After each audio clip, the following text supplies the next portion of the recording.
All right, everyone, get ready because we are diving into SEO content writing today, but with a bit of a twist. We're not just trying to, make sure humans see our work. Right. We're talking about making it irresistible to AI. It's a whole new ball game when you bring AI into content. Totally. And you know what's really cool? You sent over this super thorough PDF guide all about SEO content writing. And it's obvious you've been in this game for a while. Oh, yeah. But then you took things a step further. Yeah. You actually ran it through ChatGPT just to see, what kind of AI-powered suggestions it would come up with. Right. I had to see what it would say. Talk about some seriously next-level insights. It definitely gave me some things to think about. Yeah. About, how we have to adapt the way we think about content now that AI is such a big part of search. So let's just dive right into this guide. Okay. It kicks off with this section called Content Manipulation. Okay. And I'm not going to lie, it sounds a little bit like a scary movie title. Yeah, just a little. Like it's a little ominous. Right. But I'm hoping it's not as intense as it sounds. No, not at all. So really what it comes down to when you actually start reading is crafting content that really connects with readers on a genuine level. So we're talking about good writing that stands the test of time. Absolutely timeless. Not just, chasing the algorithm. Exactly. And those principles, like, writing clearly and concisely, making sure that you're giving your audience something that they actually want and need. Those never go out of style. Right. It's like that classic advice, write for humans, optimize for robots. Yeah. But it feels like with AI, those lines are getting a little blurry. Yeah, definitely. And, it talks about a consistent tone. Okay. And I think that's something that appeals to both humans and AI. Right. Because who wants to read something that sounds like a robot wrote it? Oh, the worst. Just churning out keywords. No, thank you. No, we want it to sound like a human wrote it. We want it to sound engaging. We want to, feel like we're connecting with a real person. Exactly. And speaking of sounding human, I thought the guide was spot on about cite, credible sources. Yeah. Like you can't just go around making these, wild claims without having something to back it up. And now more than ever, that is so important because anyone can just, generate text now in a matter of seconds. So credibility and authenticity are more important than ever. It's like anyone can talk the talk, but can you walk the walk and actually show me the receipts? Exactly. Okay, so good writing, that's our foundation. Yeah. That's the bedrock of a really solid SEO strategy. Oh, starts there. But now let's bring in the AI big guns. Okay. Because ChatGPT had some really, really intriguing thoughts about how we can level up even further. Yeah. And that's where we're headed next. Yeah. Okay, so we've got that good writing foundation down. Right. But now it's time to bring in the AI and see what it can do for us. Yeah. ChatGPT had a few notes on the guide. Okay. And it definitely wasn't afraid to share its opinion. Interesting. So let's start with titles. Okay. Because they can really make or break, whether or not someone actually clicks on your content. Yeah, titles are huge. Huge. And the guide mentions, going for either a more natural feel or going full-on clickbait, especially when it comes to organic reach. So how do you know which approach is best? Well, I think it all comes down to your audience and where they are in their journey, Okay. If someone already knows what they want and they're close to making a decision, then a natural descriptive title is going to work best. Go. Something like best noise-canceling headphones for focus, something like that. Oh. But if you're trying to really stand out from the crowd and, grab someone's attention, maybe pique their curiosity a little bit, then yeah, clickbait can be a good strategy. Okay. I'm all about a little clickbait magic. Yeah. Can you give me an example of one that you've seen recently that really worked? Let's say you're scrolling online, right? And you see a title that's like, these headphones will make you question everything you thought you knew about silence. Okay, that's good. You'd click on that, right? I would absolutely click on that. Yeah.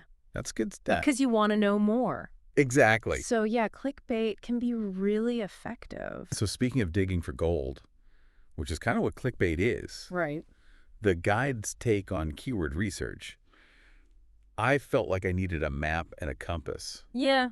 It can be a little overwhelming. And maybe like a whole team of expert excavators to really, unearth these keywords. Right. It went really deep on riffs. Yeah. Which is a great tool, don't get me wrong. It is. But maybe a little intense for someone who's just, starting out. Yeah, for sure. I think there are definitely simpler ways to go about it, especially if you're just dipping your toes in.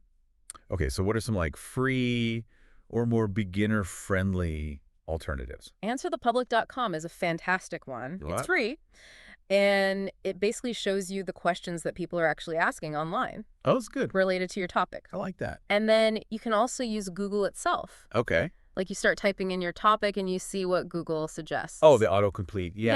Yeah, exactly. Yeah. And those are often great keywords. It's like they're telling you what people are searching for. Right, exactly. Work smarter, not harder, right? Exactly. Okay. So moving on to something that I thought was kind of funny. Okay. The guide seemed a little bit obsessed with sentence structure. Oh. Like it wanted us to, diagram every sentence and make sure we weren't starting too many sentences with the same word. Right. And I think that's where it's important to remember that, while variety is good, Yeah. the most important thing is that your writing is clear and that it flows naturally, like you're having a conversation. Right. You don't want it to sound like a robot wrote it. Exactly. So don't get too caught up in those little grammar rules. Yeah. Because at the end of the day, if a couple of your sentences start with the same word, it's not going to make or break your SEO. Right. It's not the end of the world. It's not the end of the world, exactly. Okay. So ditch the grammar rule book Throw it out. and just write like you would talk to a friend. Exactly. Okay, I'm into it, but hold on to your hats, everyone, because things are about to get really interesting as we dive into AI-powered SEO tactics. All right, so get ready to have your minds blown because we are diving into AI-powered SEO. This is where it gets really exciting. And first up, we have these things called structured data and schema markup. Okay. And I gotta be honest, these sound a little intimidating, like I need to go back to school for this. They sound a lot more complicated than they really are. Okay, good. So can you break it down for me? Like, what are they and why should I care? Imagine you're at a library, right? But there's no card catalog, there's no Dewey Decimal System. Oh my gosh, my worst nightmare. Right, it's just shelves and shelves of books. Yeah. Good luck finding anything. That sounds awful. Exactly. So think of structured data and schema markup, like Wow. the organization system for the internet. But specifically for AI and search engines because it helps them make sense of everything. So we're basically giving AI a map to navigate the internet. Exactly. You got it. I like it. And when you use structured data, you're basically telling search engines, hey, this piece of content is about this specific thing, and here are all the important details. Okay, so it helps them understand and categorize our content. Exactly. And I'm guessing this means it's more likely to show up in search results. Absolutely. It's like giving your content a VIP pass to the top of the search results page, especially those featured snippets that show up at the very top. Like real estate. Exactly. No more ending up on page 2. And the best part is you don't need to be a tech whiz to do this. Okay. There are plugins and tools that will do the hard work for you. Music to my ears because coding is not my forte. Yeah. No need to write any code for this one. Okay. So moving on to something I've always loved, FAQs. The best. I love a good FAQ section. Yeah. And AI does too, apparently. Oh, they love FAQs. So what's the deal with that? Well, think about how people actually use AI for search. They ask questions just like they would talk to a real person.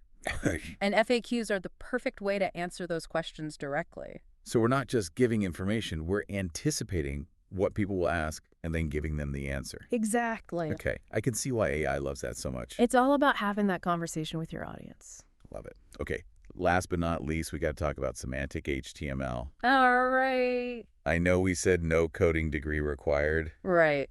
but this one's got me feeling a little nervous again. Don't worry, you don't need to be a coding expert to understand the basics. Just think of it as a way to add more structure and meaning to your content. Okay, so instead of just using the same paragraph tag for everything, Yeah, there are other tags we should be using. exactly. So instead of just using PG for every paragraph, you can use tags like article section, header, footer. So it's like giving your content invisible labels. Yes.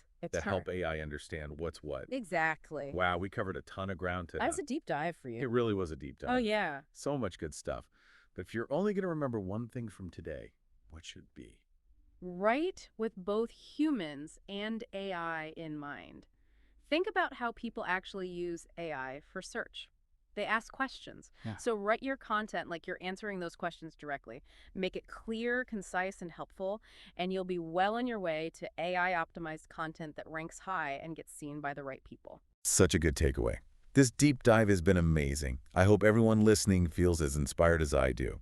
Remember, you can always come back and revisit any part of this conversation whenever you need a refresher. And don't be afraid to do your own deep dives into any of these topics. The SEO world is constantly changing, but with little curiosity and the right tools, you can stay ahead of the game and get your content out there for the whole world to see. Absolutely. That's it for this deep dive. Until next time. Happy writing, everyone, and we'll catch you on the next one.